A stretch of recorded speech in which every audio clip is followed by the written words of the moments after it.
morning, everyone. Welcome to another session of Goal Intentions. So, for the month of March, if you had not paid close attention, I was shouting out all my old time gal friends, if you will, who has more or less helped me to become a better person or better version of myself. I've met with Carrie Ann, we've met with Zola. I mean, Carla, Laura, Luna. Oh my goodness. It's just been an incredible month showcasing the variety of skill sets that my fellow classmates from good old Wingate, managed to possess, and how they've cultivated over the years, engaged in the public systems, also in the private sectors, you know, transforming change in some sort of way, or should I say navigating through change better. And all of that has happened throughout our lives. We still manage to find a place where to become grounded. And a lot of times we have to give our respect and pay homage to the people who got us there. And if you noticed, in quite a few of my sessions, or should I say our sessions, one particular person's name keeps coming up. It's just been constant. And I just got this epiphany to say, well, why not celebrate the person who has impacted my life in a major way, as you hear us talk about drama, theater, and all the things that we've managed to achieve when we were at Wingate High School, to bring the one person who has definitely been our bedrock. And today I have to say, Dr. Jen Rinaldi is with us, my former teacher and producer, director of the theatrics at Wingate. I present to you one of my favorite people in the world, Jen Rinaldi. Hi. Hi, Miss Rinaldi. Hi, Shamira. How are you? I am so honored that you even thought to ask me Oh, to come talk to y'all. it's I a have been so enjoying listening to you talk to everyone and seeing the production. So I'm just thrilled. I'm thrilled to be here. when I hear your voice, it's just this warm feeling that I get because your voice hasn't changed. It doesn't crack. Right. Nothing about it, it's just so refined and smooth and just the way I remember. So you Oh just my got that gosh. whole feel, you know, um, of the experiences that we've had together at Wingate High School. Well, and it's amazing because that really was so long ago, right? Yes. But um one of the things that's been extraordinary for me, and I was mentioning this to you a little bit yesterday, is that it's been so, again, such an honor and a privilege when I hear you talk to folks and everything, because the time that I spent teaching at Wingate, now in the context of my 30-year teaching career, was only 5.5 years. But it was so powerful and it shaped so much of who I became as a teacher and everything, and it felt so magical. But you wonder sometimes if, like, when you remember things, they're not quite like that we put a glow on it in memory that maybe wasn't there. But then hearing person after person talk about that time, it's like, no, there was something magic going on. Yes. There was something for all of us that impacted our lives and who we became and how we felt about ourselves moving through the world and everything. So that's really pretty amazing. But I tell you straight out, I learned so much more from y'all than you ever did from me. Oh, goodness. It's hard to believe that, but I could only imagine during that time how, we were all just trying to figure it out. You as a teacher, particularly a white woman coming in, or Italian American woman, is that correct? Yeah. Coming into an urban, inner city school where, everyone's pretty much Black or Oh, yeah. Latinx, so there's that culture, kind of shift that you have to wrap your mind around. Okay, how can I meet the students where they're at, particularly at the stage in your teaching career, just trying to, really make And it I make was such a sense. baby. I mean, I was brand new. But that was also a huge advantage, I think, is that Mm-hmm. I didn't know what it was supposed to be like. So, Mm-hmm. I always think about this because I don't know if you know this, that my first year that I was there,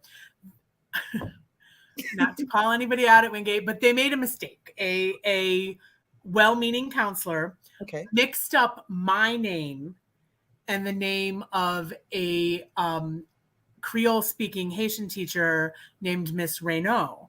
Aha. And they put a whole bunch of brand new non English speaking Haitian kiddos in my classes. Oh. Now, I'm this white girl from Connecticut who's never been in a New York City public school or anything. Everything was new and strange and different to me. So I didn't think it was weird that there were all these kids in my class who didn't speak English. I just thought, okay, I need to figure out how to talk to them. You know what I mean? So I already like use my hands a lot when I talk and everything like that. They didn't figure this out. That started in January. They didn't figure it out until April that there had been a mistake when one day one of the girls who had gotten, better at speaking English had said something like, well, I'm in Miss Rinaldi's class. And the counselor was like, no, you're in Miss Reynaud's class. And she's like, no, I'm in Miss Rinaldi's class. And they figured it out.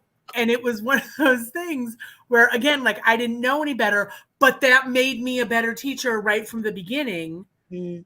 because I tried to make sure that those kids understood. And so we did a lot of things that later in life I learned are actual techniques for teaching students who don't know English, right? There you Is that go. you have them speak with people who can translate, and you explain things, and you check for understanding a lot, and you use your hands, and you show visuals and Mhm. stuff like that. And like we did that just out of necessity, not out of trying to do any appropriate pedagogy, which it Right? turned out that it was, but it turned out that it was. So yeah. But It's interesting that you figured that out. Oh my goodness. yeah.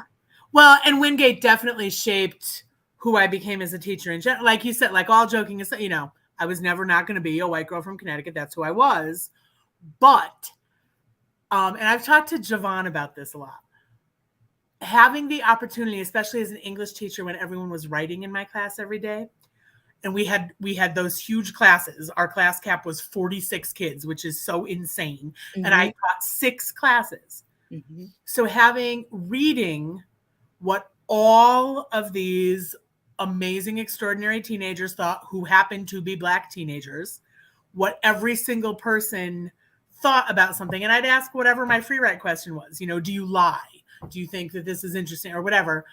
But getting that kind of inside track on what over 200 kids thought about something every day gave me a perspective that I never would have had otherwise. Mm. And again, I'll never not be a white girl from Connecticut, but I was able to have a perspective that then shaped everything for the rest of my life, like saw things just differently. And I had been raised by hippies. I had been raised to not be prejudiced and everything like that. But that's very different from then being immersed in Black culture Right. and seeing both what parts of it I would never fit into, but also having an understanding of things that I wouldn't have had otherwise, and I think that made me a better teacher forever. Oh, wow.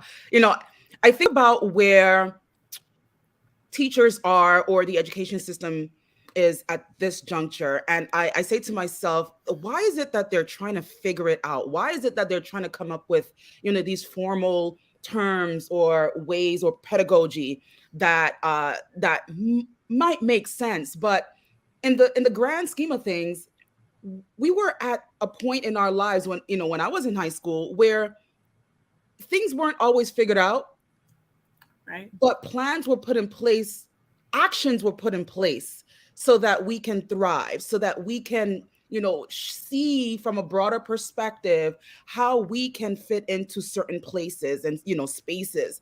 And now it just seems all convoluted. And I can't seem to understand why they're trying to figure it out, because we had something good happening 20 odd years ago. I agree. And it's very frustrating sometimes because I always say we try to reinvent the wheel all the time.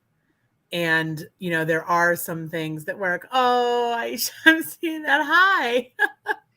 Thank you. You all inspired me. And that's what I wish, I'm not just saying that as like a cool, little soundbite thing to say. You have no idea how much I learned from all of you and how much you inspired me. So it's so cool to be here and to do that. But no, definitely. I mean, and it's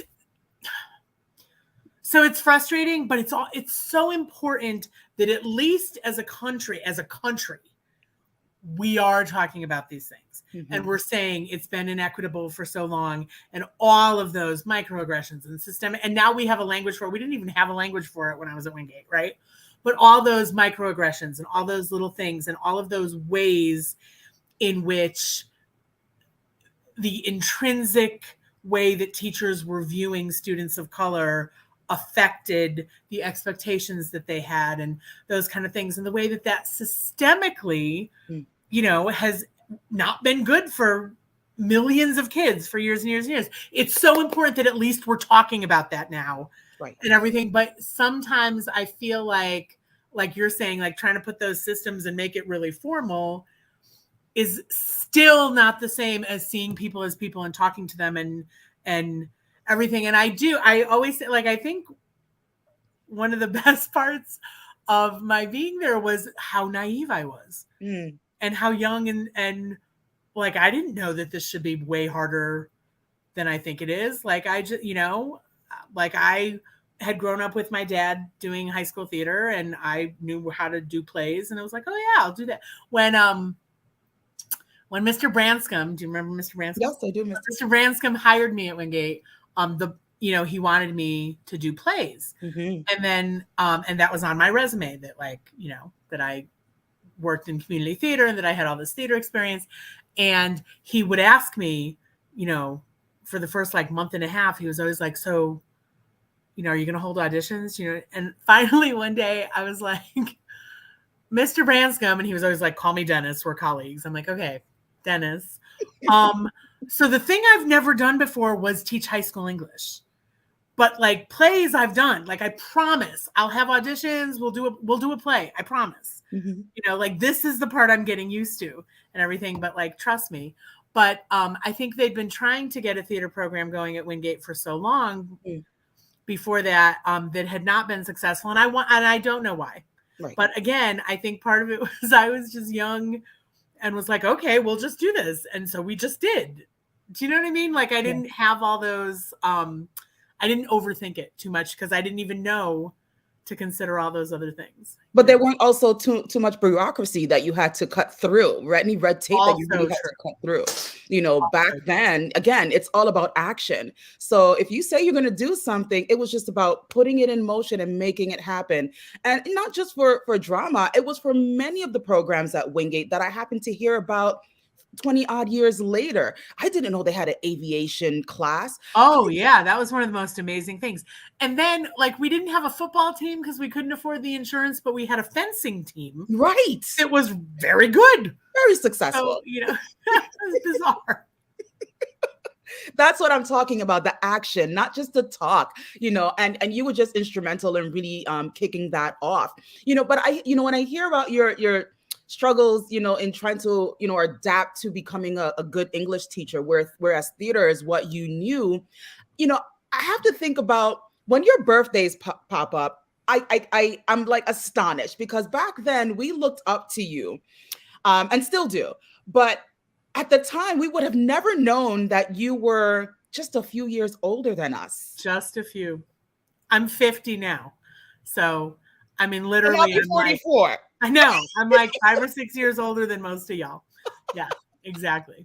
Not too much of a big, not a generation gap for sure, but definitely not too much a difference in age, and, I wonder, how did you even manage to, get us to a place where you've earned your respect and, navigate through, our challenges while dealing with some of the challenges that you were dealing with during that period?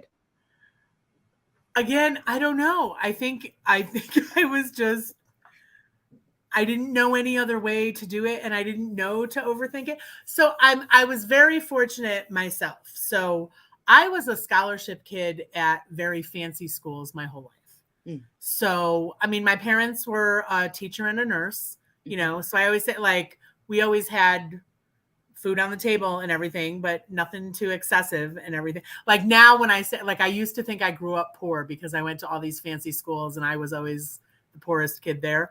But like now I understand, like, oh my God, like what privilege that I even thought that was poor, because we always had dinner and we always had clothing. And do you know what I'm saying? Mm-hmm. And I've seen so many folks since then.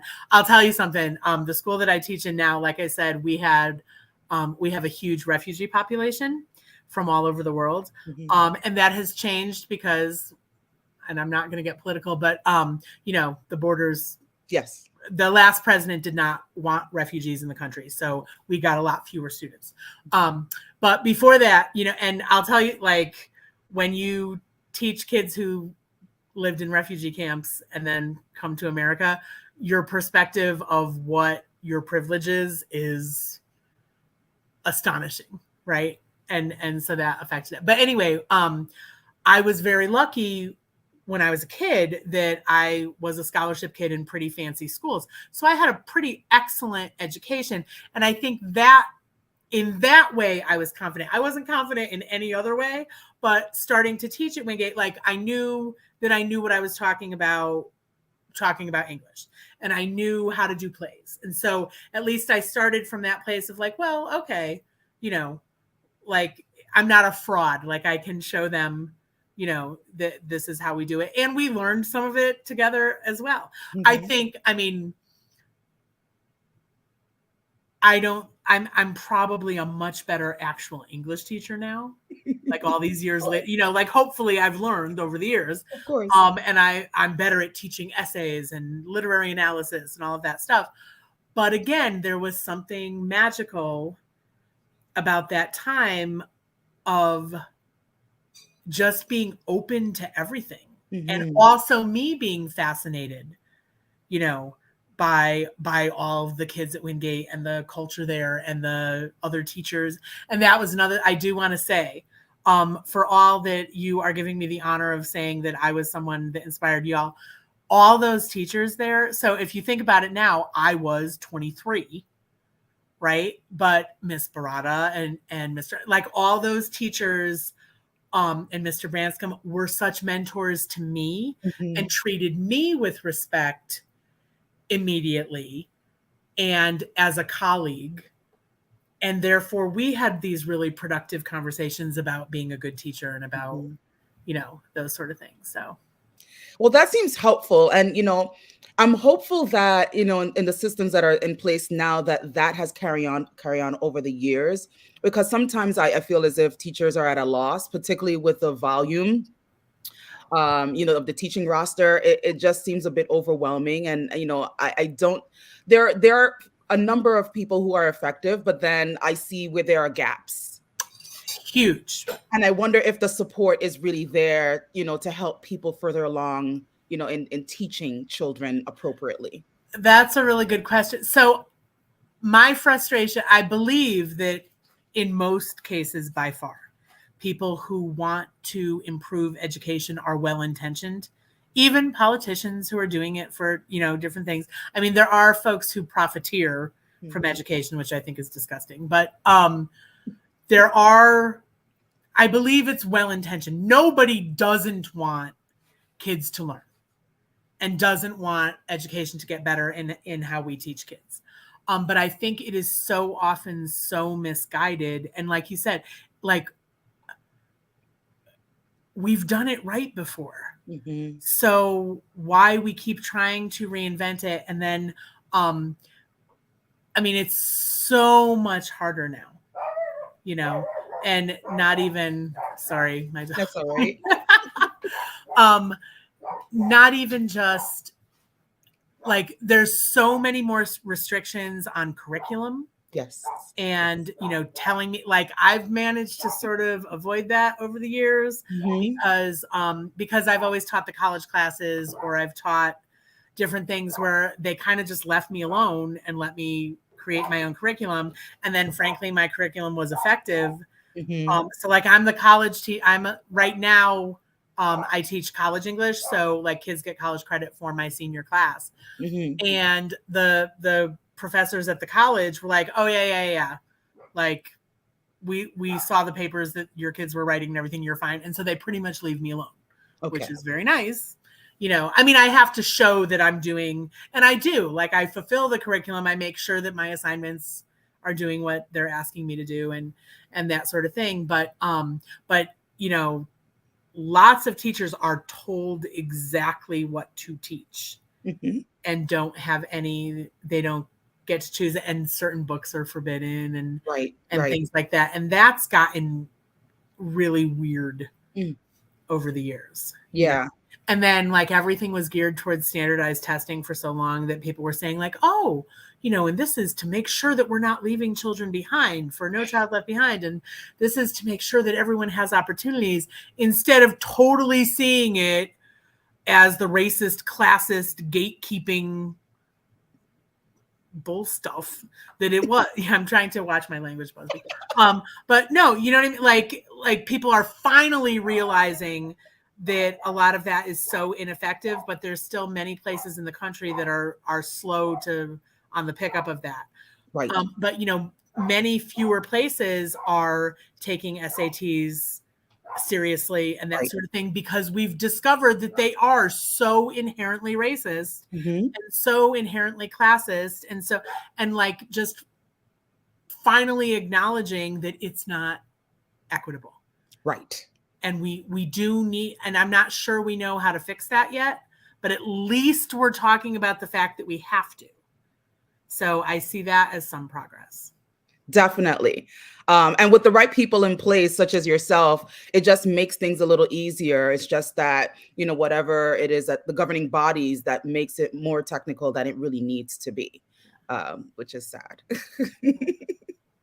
Really sad. But your theater. Yes. When did you start musical theater or dabbling into the arts? And how did that really shape your way of moving through the world in with all the theatrics and the movements of your hands and whatnot?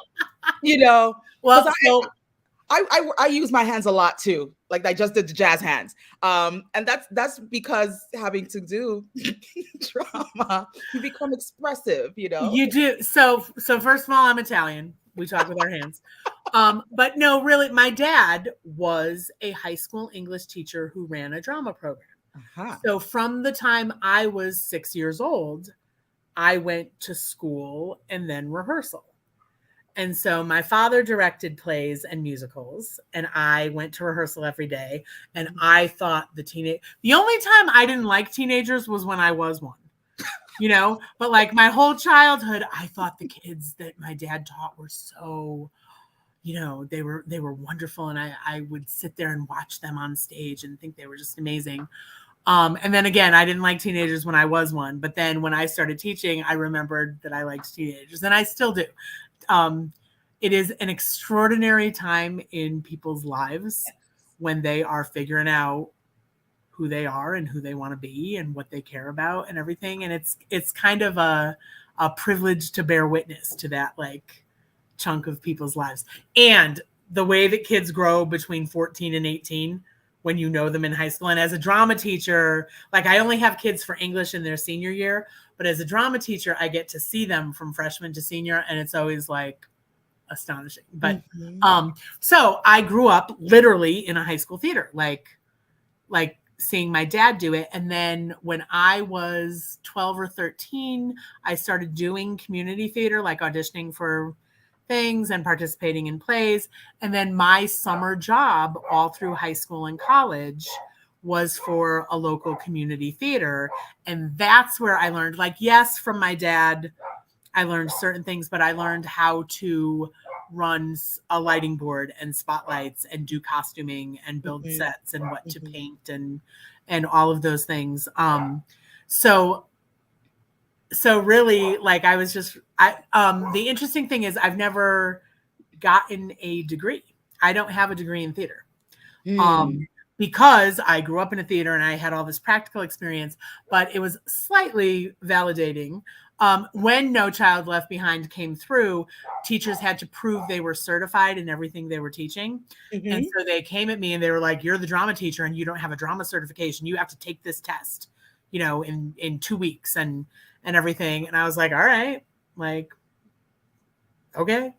And I aced that test, Busby, There you go. There you go. because I had the experience of actually knowing what it was. Right. So I think that's been an interesting part of my education too, is that like I had this fancy education in fancy schools, but I also understand that that doesn't mean anything outside of experience. Right. And if you don't have like if you're not open to things and you don't appreciate the intelligence and experience that people bring from non-formal education, then Hmm. you're going to miss out on a whole huge part of the world, to your detriment.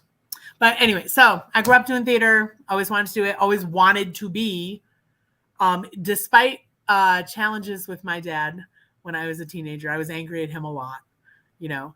I still somehow wanted to become what he was. I Mm. wanted to be an English teacher who ran a drama program, Hmm. because I was passionate about those things, because I was passionate about books and poetry and all that stuff. And it's interesting because I don't know if you even know this, like a weird detour that my life took later is I did slam poetry. I became a spoken Oh, word artist. okay. Okay. Yeah. And that kind of was everything that was mine. That wasn't just following in my dad's footsteps, right? And it Hmm. was everything I loved. It was the theatricality, it was words, it was poetry, it was everything. And yeah, so I always say this is like being the ultimate frisbee champion of the world. Like that and $5 gets me a cup of coffee. But I actually won the National Poetry Slam twice. Oh. I once as a poet and then once as a coach. So like that was an interesting detour of my theatrical life in and also poetry and English and all these things. So I've always kind of been interested and passionate about the same stuff. Oh my goodness. Now that sounds remarkable. And when someone is passionate about what they do and what they believe in, it's limitless the opportunities that really comes your way. And it seems as if you figured out exactly what works for you, but then what you would wanted to experimenting a little bit more, so that you can get more. It's like that drive is just there to understand more about the world of theater and arts and spoken word or just words in general. Yeah. Well, and it was amazing to me that I didn't discover slam and spoken word until I moved to Denver. Ah, When I was in New York City, where the Nuyorican Poets Cafe was and everything. Like I later came back and featured at the Nuyorican, but like I could have been part of that when I was there, but I was involved in different stuff. But so as far as starting theater at Wingate, like I said, Mr. Branscombe hired me to do theater. right. And there were always skeptics. And they were like, kids won't come to rehearsals. They won't, you can't get these kids to do anything, blah, blah, blah, blah, blah. And the first interest meeting we had for drama club, over 80 kids showed up. And it just went from there. I mean, our first play was 12 Angry Men, but our first musical was Once on This Island. Yes. And it was huge and beautiful. And Right. I mean, that is one of the happiest memories of my entire life, is sitting in that theater, hearing Clinbertha Yes. start singing, and you know what I mean? Like, and seeing everyone dance. And, Mhm. I always remember Cherie and Lydia out in front in their little outfits and how cute Yes. they were and It was everything. actually the 3 of us. Yes, exactly. Exactly. Y'all were just beautiful. And yeah. So, and then again, and I learned through that process too. Like I learned how to be a good drama teacher from being there. And again, I think we had to all be a little fearless, and we were, Yes, you know? that So, is true. Actually, 12 Angry Men, I did learn about that through your class. okay. And it's I actually use reference that in my classes on group dynamics and debating. It is. It is, and in social work, particularly understanding the different personalities. that people possess, or even to set an example of when you're a juror, on a court case, how the dynamics can play out. And I mean, it was just a perfect depiction of how people actually interact behind closed doors and having to make a Yes. decision, right? So, I definitely give you your flowers for even introducing us to that type of literature. And then once on this island, that was just so colorful. And I see Clembertha often. She actually is an entrepreneur. She I has, am not surprised in the slightest. yeah, she has a nice grand beauty parlor on Nostrand Oh Avenue. my God. Please tell her I think of her so often and so fondly, and just what an extraordinary voice and talent and Yeah, beautiful she's person she is. And the arts, she does express it, because when you Good. go to her storefront, it's a really nice, nice storefront, and it's all color. It reminds me of that time being in Once on This Island, where how she manages to just have everything displayed nicely, colorfully. I mean, she's not singing as much, but it's Right, right, definitely right. showing up Oh, that's in so a vibrant beautiful. way. So yeah, she's doing very well. Actually, Javon, I spoke with a few weeks ago because I'm trying to get him on here, and he too, I would love to hear her sing again. And he's excited about all that he's learned, and what's to come for him. In terms of his public speaking skills and so forth. So it's like you've helped us, with the But foundation. I'm so proud. But all of you had that in you. Right, And seeing the extraordinary success of Gary and Laura Luna right, and Javon and right. yourself and Lydia and Yeah. and I'm sure I'm not even naming all the people, and Omar, and like, I mean, like, it is amazing Hmm. I that you agree. all had all of that in you. And that's the only thing I think I did, and I ever say that. Do you know what I mean?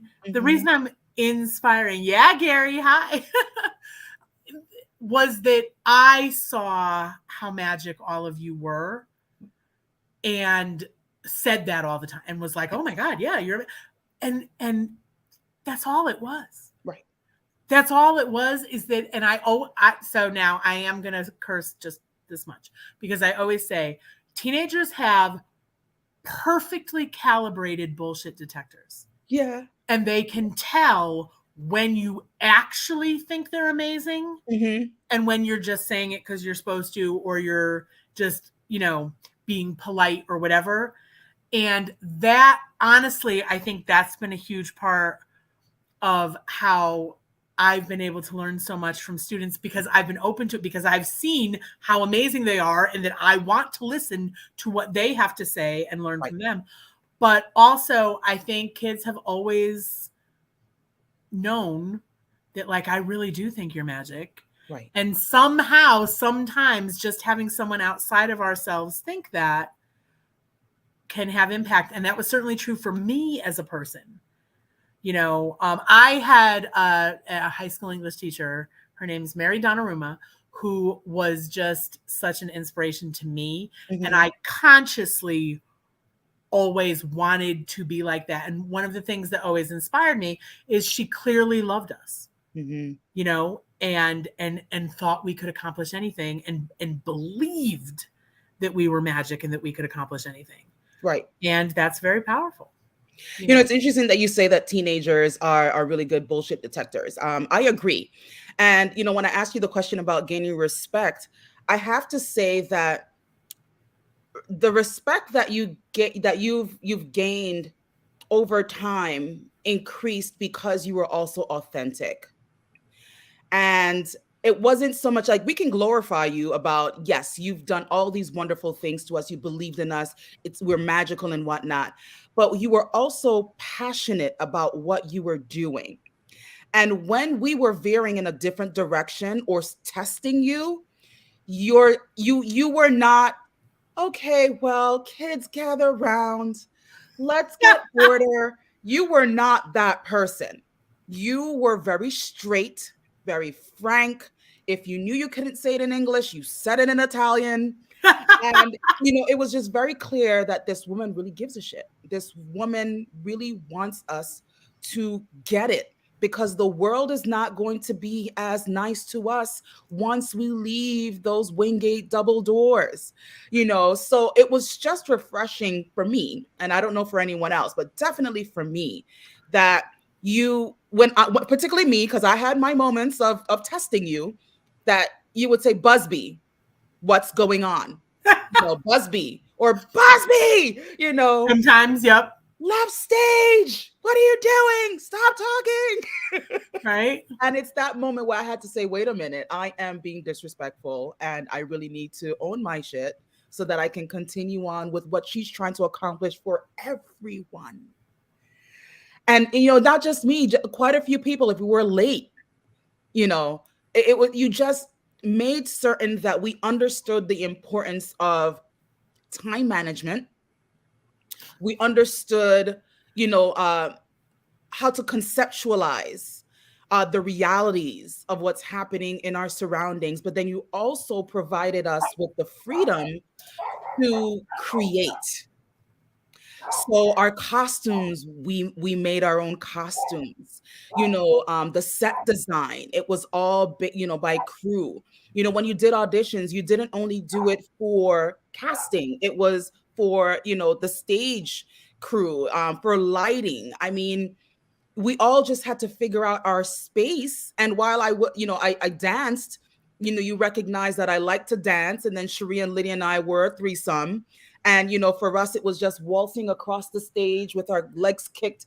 And you kicked too. You said kick, as you across the stage, show pizzazz, show, that you are coming, you're present. And, it's all those things that really, I think we hold on to, in our hearts, because it is what tools that we utilize now, believe it or not, that helps us to really understand how to navigate the world. And I don't know if you realize that, but that's what you've done for me. Well, and I mean, seeing like when then those skills are brought to bear to make lives better for other people. I mean, Kenya inspires me so, like, and the fact that, when he was at Wingate, and he talked about this, so I don't feel like I'm blowing up his spot, because he talked about this a little bit when you interviewed him, for him to come out when he was at Wingate was dangerous. Yes. Like, it was a scary thing, and being the drama teacher, like, I'm someone he talked to. And I ended up having like a protocol because it was so scary at that time. And it wasn't safe to be like, yes, you can be out and proud at Wingate. You couldn't. So I would I bought him a mug that said congratulations. And I was like, whenever you use this, like, remember that it's something to celebrate, and you live in New York City. Right. You're going to graduate next year and you're going to have access to all of these things and whatever. But then he literally not only is a role model and amazing, but he's like a lobbyist, like he's changing the world. Yes. And everything. And part of that inspires me about how magic that time was for us. Like you're saying, like, people take those skills, but he came into himself, you know what I mean? Yes. And even though it was scary and weird at the time, and a lot of resistance from family and friends and everything like that, he also was like, no, I know who I am, and I have to walk a little bit quietly now so that I can, and then he did. And that's just amazing. Yeah. And continues to do so. Each time he posts something or shares, a new achievement. It's just really wonderful to witness. It's well, and that, like I said, like, the amazing thing is seeing kids go from like 14 to 18. Yeah. But I got to tell y'all, 14 to 45 is pretty impressive too. Seeing, the extraordinary women that all of you have become. And everything, like Amanda speaking so knowledgeably about, it's just you are all as magic as I knew you were, and as I remember. Yeah. You know what I mean? And being able to see those things now is just amazing. Like, we didn't see it or believe it. I know back then I don't think many of us knew what the next day or month or year would bring. And for many of us, we thought we knew what we were going to do. Some probably didn't even have a clue of what, was going to happen beyond high school. But it's really nice to see how everyone fall into their own. The only thing that I have to, tell you about that I wish you didn't create this enthusiast in Lydia after high school, Miss Rinaldi. She went off to want to do film. Yeah. He was, as her best friend, it was just, I don't know. It was a wonderful ride because we did a few off Broadway plays together. But she just went off. She thought she was going to be this actress. I mean, she had her headshots. She invested a lot of money. She went to Hollywood for auditions. I mean, she was really serious about this. Yeah. And it's like being her friend. I said, Lydia, this is not realistic for you, honey. But here's the thing. You never know until you try that. And This sometimes it can be realistic. Like, you don't know. You don't know. But she was overdoing it, Miss Rinaldi. I swear. I swear to you. It was unbearable to watch. Oh my gosh. Well, she sure has turned out. She has had, quite the circuitous path, but look at her now with yes, we laugh about it all the time, and being a nurse and all those amazing things. She's yes, amazing. her son came and I had to tell him, about, and she never shared that part. So when I told him, he was like, "What, Ma? You did what?" It's like, your mom has done some really wild things, I have to tell you. That's wonderful. Oh my gosh. But yeah, I was like, why, Miss Rinaldi? Why did you do this? No. I'm not sorry. I want everyone to want and to believe, that they can do all. Yes, that's huge, Barry. I think so. Yes, right? Absolutely. We to try. Exploration is definitely key. But when you're the one witnessing this woman waste money, then it becomes a whole different story. When you have to decide whether you're going to have lunch or spend your money on headshots, which weren't very cheap at the time. They were quite expensive at the time. Now, we have digital camera, we have access. Back in the 90s, that was not possible. So for her, she really invested a lot of money, in what she was trying to achieve. And then, after when she did not get as many callbacks, she's like, forget this. I'm going to do what my mother told me to do and become a nurse. But I'm so glad that she at least tried that and didn't. Because I think the worst thing is when you don't try at all. Like when you defeat yourself before you even put it out there, This is true. So I'm curious to know how did you manage to match up the productions with I guess the personality, the culture of the school? How did you go about, selecting the shows that were selected, at least for the time when I was there? I knew you did a few others after I graduated. I mean, I did what I knew, I fell in love with Once on This Island the first time I heard the music. And then I'm like, oh my God, these are all Caribbean kids. And then, so speaking of Clinbertha, I was, that the banjo school, right? We had the circular part and the long part. Yes. And those stairwells were terrifying. Yes. Because remember when kids would set all the things on fire? Yes. So y'all, in this high school, there were bulletin boards going up in the areas of the circular part. Yes. And kids would go with a lighter and set all the bulletin boards on fire. It was bizarre. Nonetheless, it was terrifying. But I was at the top of the circular staircase going downstairs, and I heard someone singing at the top of their lungs Whitney Houston's I Will Always Love You. And they sounded better than Whitney Houston. Wow. And I was like, and I literally ran down the stairs. Like, who is that? And it was Clinbertha, of course. And I was like, oh, we have the voices. Oh, we can do this. You know what I mean? And then when we did Pippin, I didn't know. I knew we had Bud, but I didn't know if we'd have another guy who could sing, because there were several parts that we needed for that. And then Anthony showed up, and then, Right. so, Right. but Pippin was a show that I loved that I had done in high school. So I did that. Once on This Island, I just thought was beautiful. And then it was Caribbean, and it seemed like the perfect thing to do. Right. What else did we do there? West Side Story. I missed that. West Side Story, what's interesting is, and I don't want to get too serious, but I would never do Once on This Island or West Side Story again, because we live in a different time where people are very serious about if parts are supposed to be someone of a certain ethnicity or a certain culture or whatever, having anyone else play that is really problematic. Right. And I don't navigate that as well anymore. Just, because I always want to be respectful and everything like that. And it's just a weird time to do theater in that context. Yes, sure has. Hey, Star.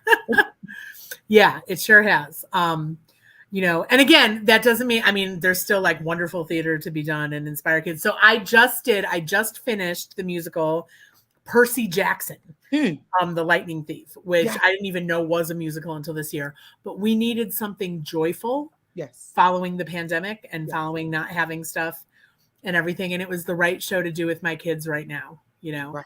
And they had a blast. So that was pretty cool. We just finished that. The show was last weekend. So. Oh my goodness. I definitely would like to, it'd be nice to get everyone who performed years ago to really get them together again. Do you have the footage of any of our? I don't. And folks ask me for that pretty consistently. Like Kenya and Amanda for a while were like, come on, you must have videos. I'm like, I don't. I'm so sorry. Like someone took video. Someone does have it. I want to feel say like Bub, maybe. Like John's dad did. Maybe. When we did West Side Story, but I don't know, That's something to explore. If anyone out there, if you have any of the recordings from Once on This Island, Pippin, or West Side Story, please come through, because I remember because I think there was we did a run through, and there was a recording of that so that we can go home and just look at how we performed in order to actually do the real production. But I don't know where things just managed to disappear. It's wild. But it'll be nice to really see that and also come together, even if to do a snippet. That'll be well. And I hope so.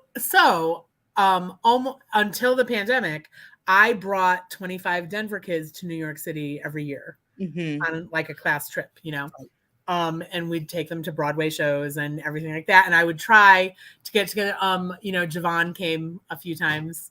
I'd get, invite him to join my class and everything to come do that. And then the last couple times I tried to get, like say on Facebook, like, hey, I'm going to be in New York City. Like, is anyone going to be there? But it was like too little, too late. But I think, I don't know when we'll do the New York trip again. Okay. But when we do, I'll be more formal about it. So that's an interesting question, Gary. We had no technology like that. Wingate was originally built to be a performing arts school, and then no one had used it for 25 years. Right. And I remember Haydash having to do literally the lights. Instead of running the lights the way you're supposed to on a lighting board, he had to flip the circuit breakers in the back to get lights on and off.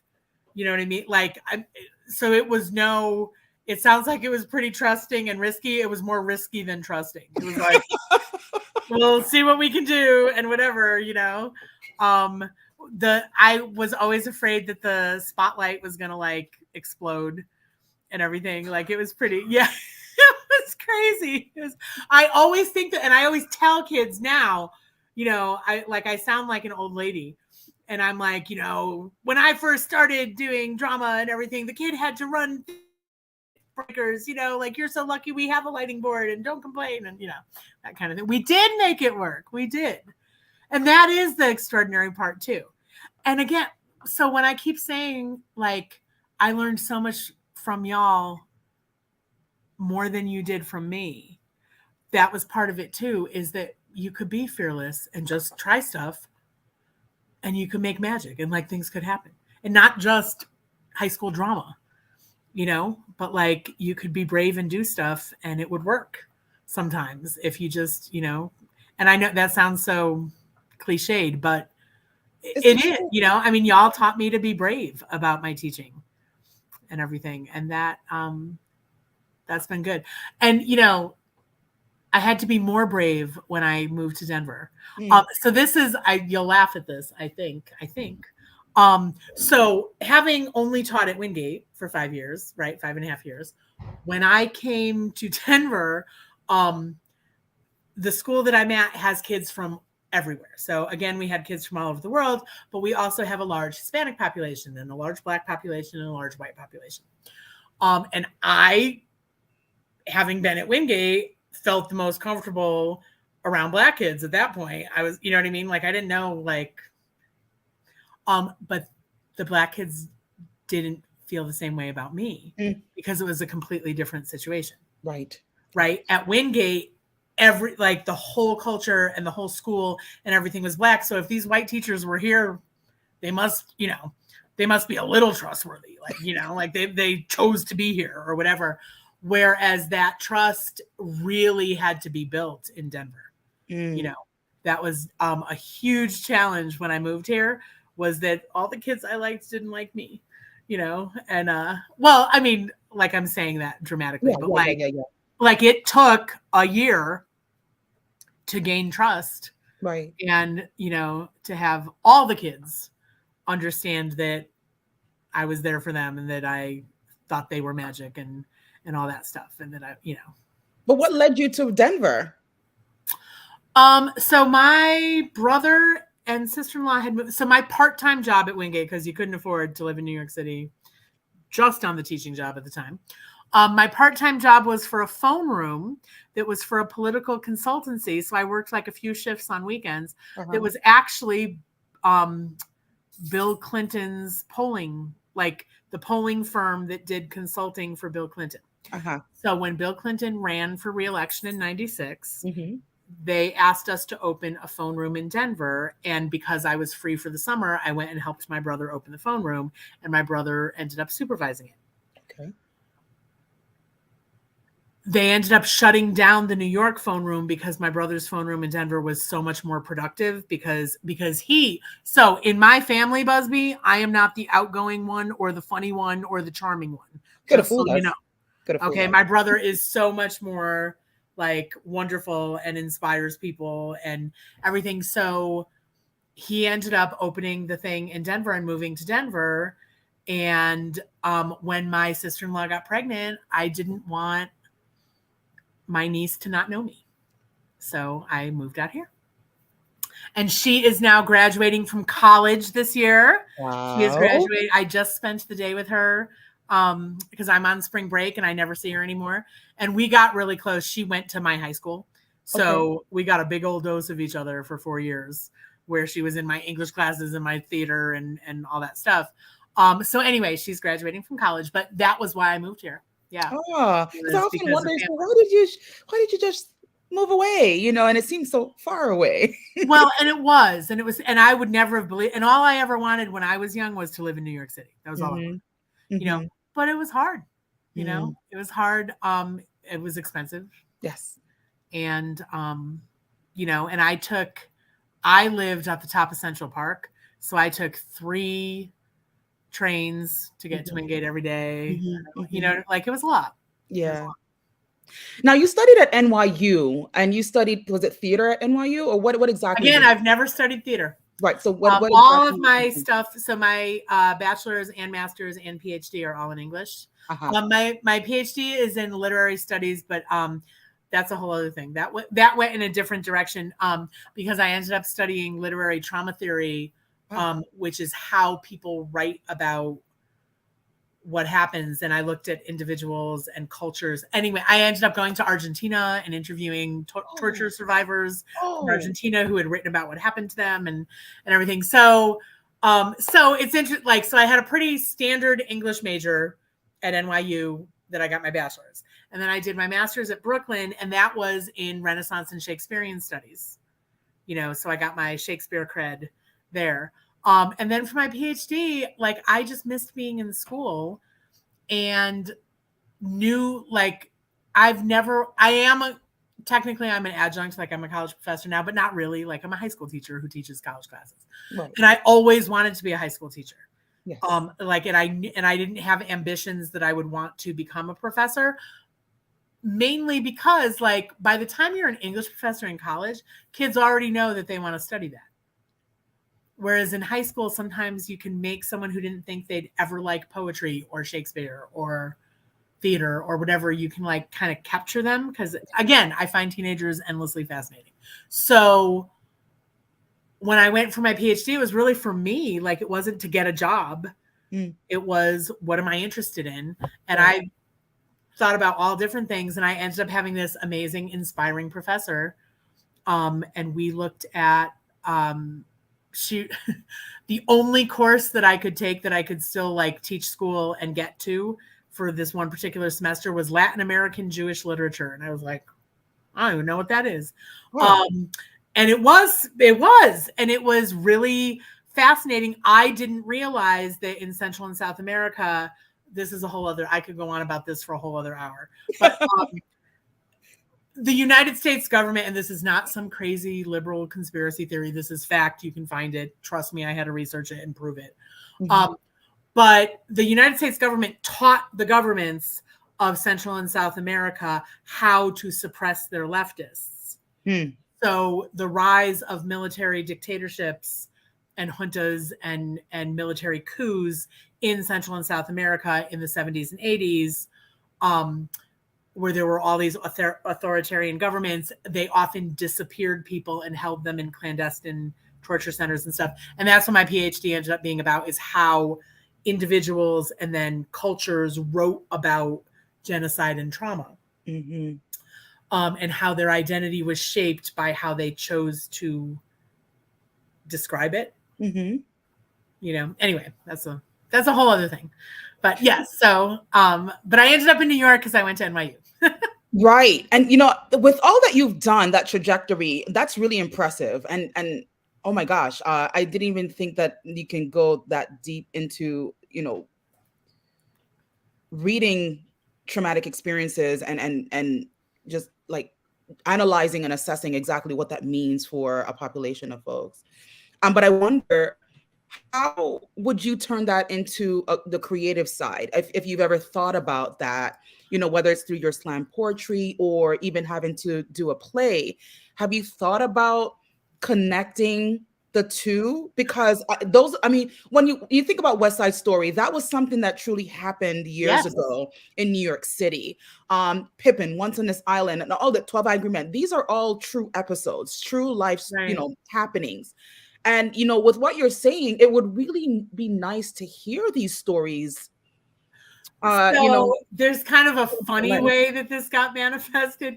So I have someday I may write the novel. Who knows, right? Like it's in there somewhere. But so my niece, who, as I said, I'm very close to, right? So I'm super close to my brother, his only child. She's the golden child in our family. We adore her. Whatever. Bianca Rinaldi is amazing. And when she was 10 years old, she was in a summer theater program. And they had to write their own scripts. And it was when I was writing my dissertation.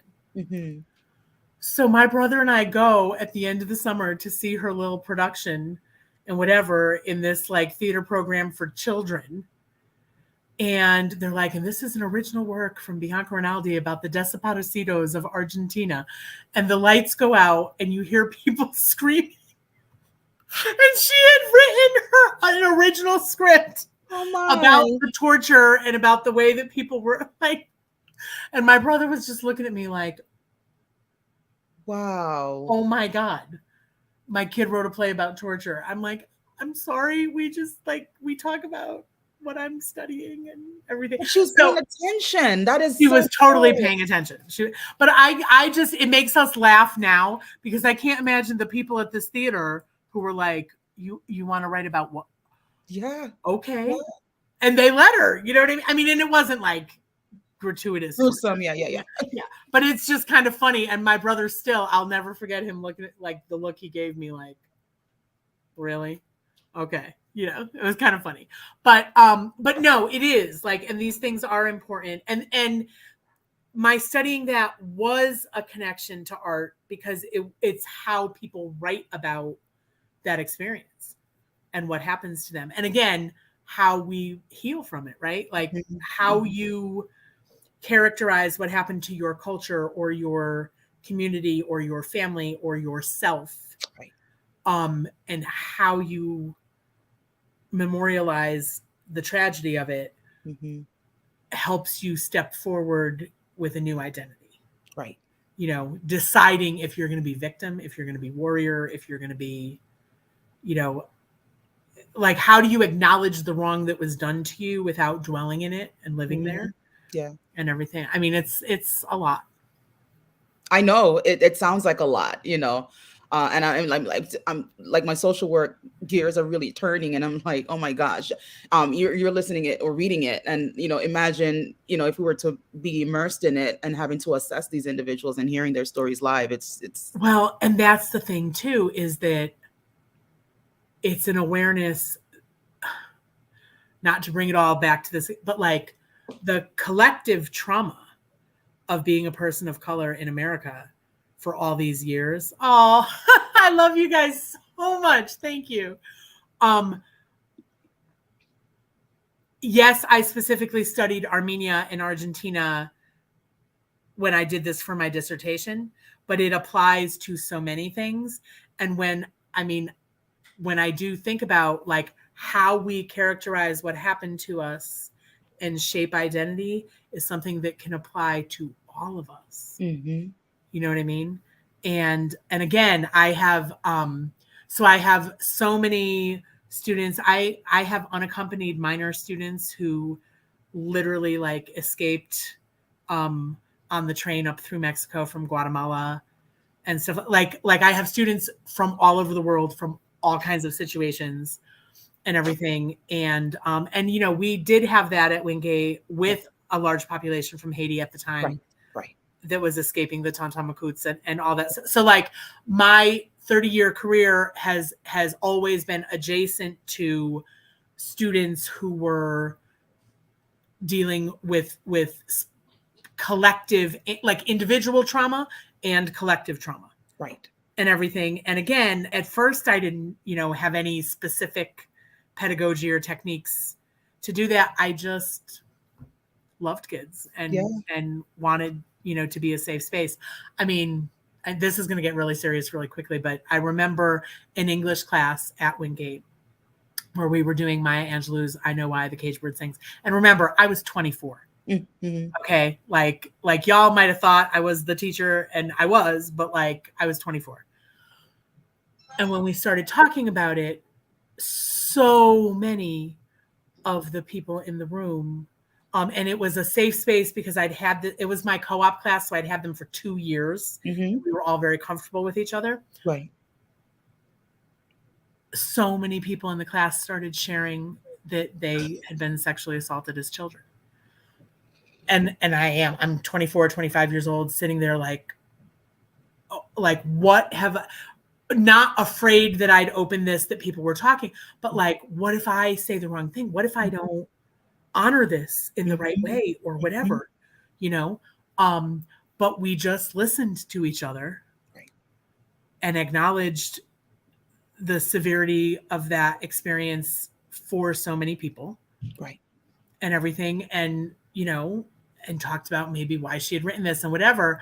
And I'll never forget that because it was so, like, I was not expecting, when we started talking about the book, I was not expecting that's what everyone was going to talk about. Right. You know, and again, that was another very powerful thing where I learned from my students so much. First of all, that when you're reading books, like whatever books bring up, it's going to bring it up for people. Yes. You know, and you have to be ready to talk about that. But like, I'm sure I've made lots of wrong moves over the years in classrooms and everything. But if you I just love kids. Right. And if you are genuinely listening and you have compassion and you try to do right by them at all times, most of the time you're gonna, you know. And when you make a mistake, you can go back and fix it. Yes. You know? That's true. That's true. Again, like you were saying, if it's authentic and kids know that you genuinely care about them and everything, you can apologize. So Exactly. Exactly. that's true too. And it's always good to own it. Oh my goodness. I'm wondering what are you gonna do next, Miss Rinaldi? Because it seems as if you're at your peak, but there's so much more work to be done. And There is. I mean, I always say that I hope I'm twice the teacher I started and half the teacher I'll end up as. Right. So I want to be a better teacher. I'm not gonna lie. Pandemic teaching has been really, really, really, really hard. And the kids are not okay. Like now we're back. Right. And throughout my teaching career, the prevalence of anxiety and depression has steadily increased, and then it jumped through the pandemic. And we have more like, so you'll understand this. So my school has a population of like 1,400 kids. We have 3 full-time social workers right now who can't pee during the day because they're so busy and everything. And we have a full battery of school psychologists and all this stuff. And they're all working 24/7. Like the kids are not okay. Right. You know, and for all kinds of reasons and everything. So that's pretty, like it's pretty emotionally exhausting.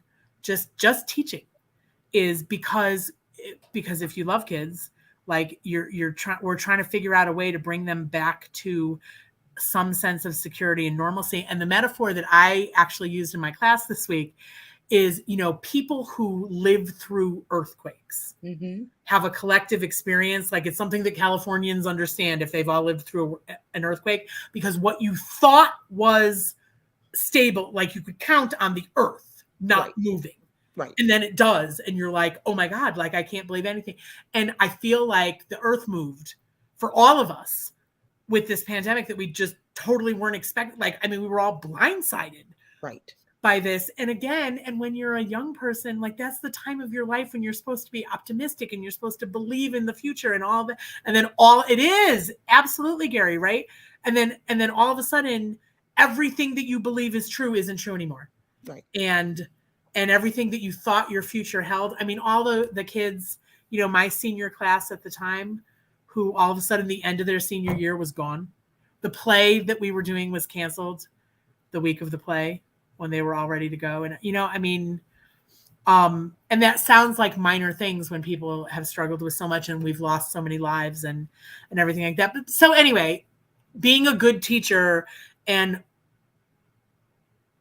recreating the world, I guess, like helping kids trust in themselves and the world again, I think is going to be the challenge for the next thing. One of the things you see my upright bass behind me. I decided I've had on my bucket list for my whole life that someday I wanted to learn how to play upright bass because I think it's really cool. And then during the pandemic, I was like, if not now, when? Right. So, I work in a high school. I called the music teacher. I was like, can I start taking lessons? I am terrible at it. And it's pretty interesting to try to learn something at this age that you're not good at. Because basically, like now in my life, I don't do stuff I'm not good at. Because like I know my wheelhouse and those are the things I'm interested in. Right. So I don't have to sit through a math class or, like I don't have to do things that make me feel like stupid. Right.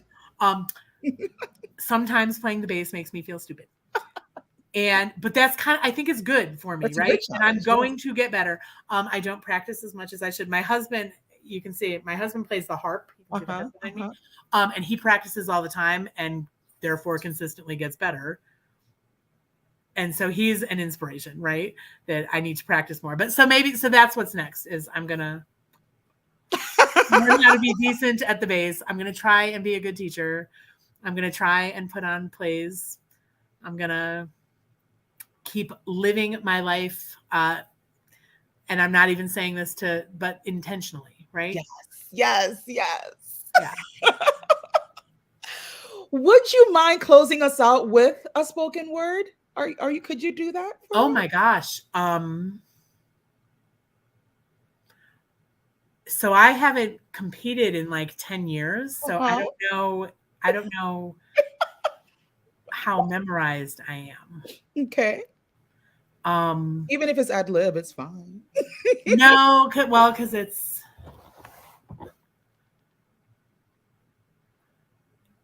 okay. Let me see. Sorry to catch you off guard. No, it's okay. Let me see if I can find a copy just so that I can have it in front of me so that it's not like super awkward if I drop the poem. Okay. For everyone tuning in, it's such a pleasure to have Miss Rinaldi with me. Yes, Javon, she rocks. Why, I thank you so much, love. wholeheartedly. Today we've been talking about our journey, in drama, theater. Miss Rinaldi shared bits of her life, what she's been immersed in over the years. And if you could take the time now, please show her some love, Oh because my we gosh. have been just talking about this woman like forever. And I'm sure people who did not go to Wingate, they're like, who is this woman? That's Why right. does she keep coming up? But please, if you can in the chat, show some love to Miss Rinaldi, because this is like my dream to have her here. And when you said yes, Miss Rinaldi, I was just grateful. Oh my God. You guys, but you don't know. I'm so honored. And I regularly, like, my husband laughs because, like, I regularly cry on Saturday mornings watching all of you, when you've been talking to Busby, and because I'm so amazed by who you are and so proud and impressed by you and everything like that. And again, like I said, the knowing that it did matter that we were all in that place at that time and that our lives crossed. Like, it mattered. Yes. And there was something magic that happened Yes. that we carry with us. And I'm so glad that that's not one-sided. Like, I'm so glad that I'm not the only one that was like, oh, I loved all these kids. And they're like, yeah, whatever. Weird old white lady from Connecticut, No, But, not at all. well, young white lady at the time. I'm right. But it was magic, and I'm so glad we were all there. All right, so this is one of my poems. I'm gonna look down. Like, normally I would try to, with my performance, I would try to, but I might have to look down sometimes. No problem. So this is called Taos.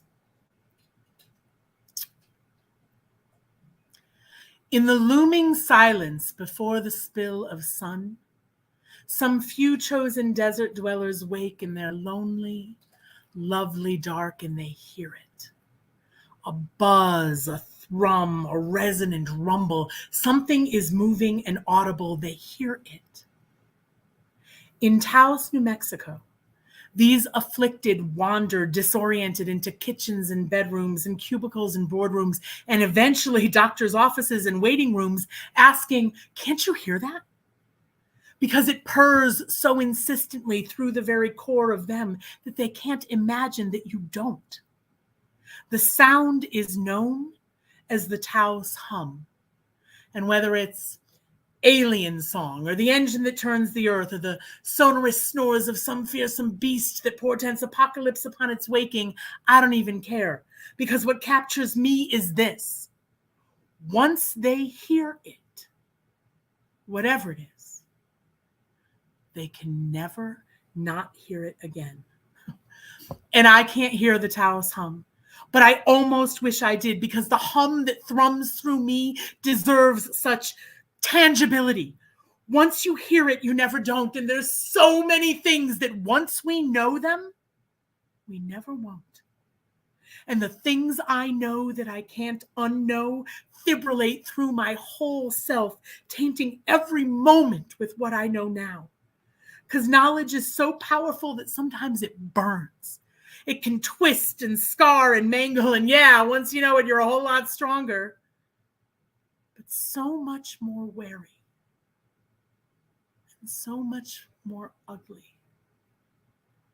But now you know. You know that your parents aren't gods. They're fragile and flawed. and you know that violence is addictive. And you know that some people's lives are so hard that they do not wish to live them. And you know that someone you love can lie to you, looking you dead in the eye. And once you know this, you know it forever. You will never love again with the wild abandon that you gave to one who sent joy soaring through your soul until it tore you apart. And we do things that shame us, and we do things that disgust us. And we love people who shame us and love people who disgust us. And sometimes we have failed them, and someday we will fail them again. And we know this, and we can't not know it. And the knowing buzzes in our brains, and it hisses fear and doubt, and it could drive you mad. And I wish I lived in Taos and woke with a sound for these reverberating quivers of knowing that are drawn across the taut strings of me, just to know I am not utterly, utterly alone. Can you hear that? I could live there, among the haunted there, and we could look into one another's eyes and wish for silence. Okay, so it's really weird to do that poem for y'all, because so it's, you know, over 10 years old, and I did compete with it at the National Poetry Slam. Yeah. This is going to sound really, really corny and everything, but my life has been so transformed by my amazing husband that kind of like those feelings of loving that involve shame and disgust and all that stuff aren't my life anymore. And so it's very interesting to read this poem for y'all without having looked at it in a long time and realize that that's not resonant for me anymore, because I'm with this amazing person who's so, so good to me. And anyway, so that's totally different. Yeah. You gave me chills. Brava, Miss Rinaldi. Brava. Thank you. Oh my gosh. Just the headline is so perfect. You gave me chills. Oh my goodness. I know that everyone else who's tuning in truly appreciated those words because it resonates. You know, it's timeless. Yeah. It's well, and again, spoken word was kind of the combination of everything I loved, of like the power of words and theatricality and people speaking truth and finding out who we are, and so all of that. So I have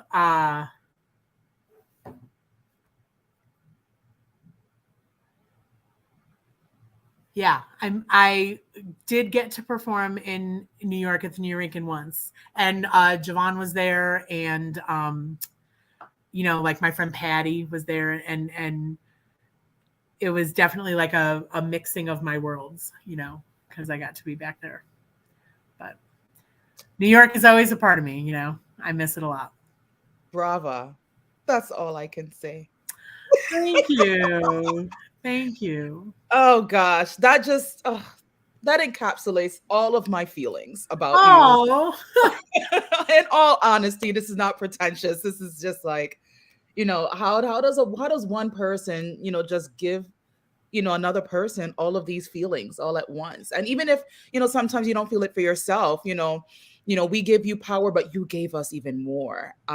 And that's what I want for a society, so that when you interact with people, that it's on a good wavelength, a steady one, a one that would help others to promote, to grow, to feel alive. And you've done that for so many of us, and I just want to say thank you. Thank you. Thank you so much. Right? It was, though. Laura, yes. It's like, yes, Laura. Oh. Hi, Laura. And again, like I feel like that time has just spread out in ripples with all of us. And I miss you. Again, so I love social media for that reason. Mm-hmm. That, you know, for all the ways that social media is toxic and for kids and everything like that, the fact that I get to see glimpses of all of your lives. And as I said, I said to Busby yesterday, because she had mentioned to me that like when she realizes how old I am, that I'm as close to you. And I was like, yeah, like y'all are grown ass folks. Like, right? Like, yes, you're all my former students, but we are like grown, you know, and you all have kids and some folks have grandkids Yeah, yeah.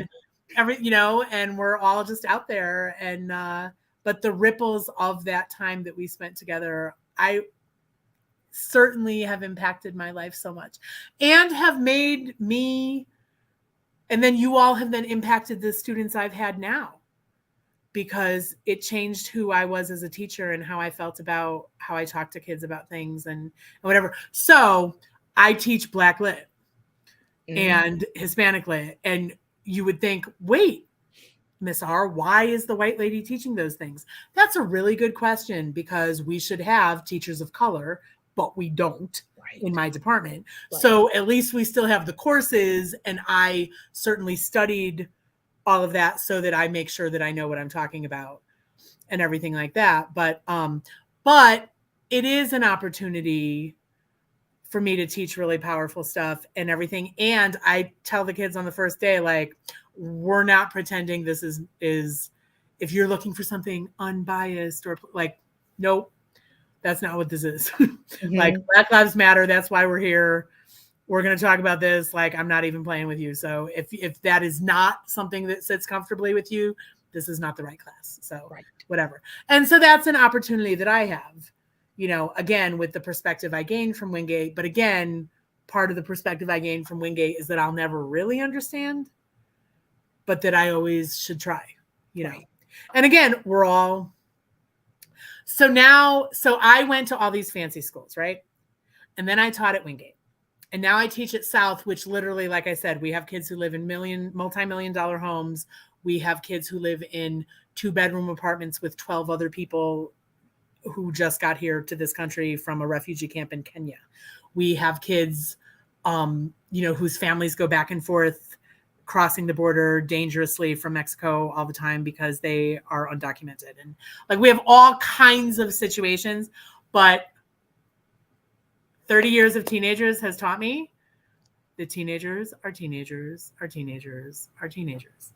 And yes, the circumstances in each of our cultures and the neighborhoods we grew up in and everything certainly affect it. And there are certain things, but everybody like worries about who they are and what their friends are like, and if they're going to live up to their parents' expectations, or if they even want to, or, you know, what they want their future to be, and are they a fraud, and are they going to be what they hope they can be, and are they a good person, are they a bad person because they party and they do, like, teenagers all we're human. We have those feelings. You know what I mean?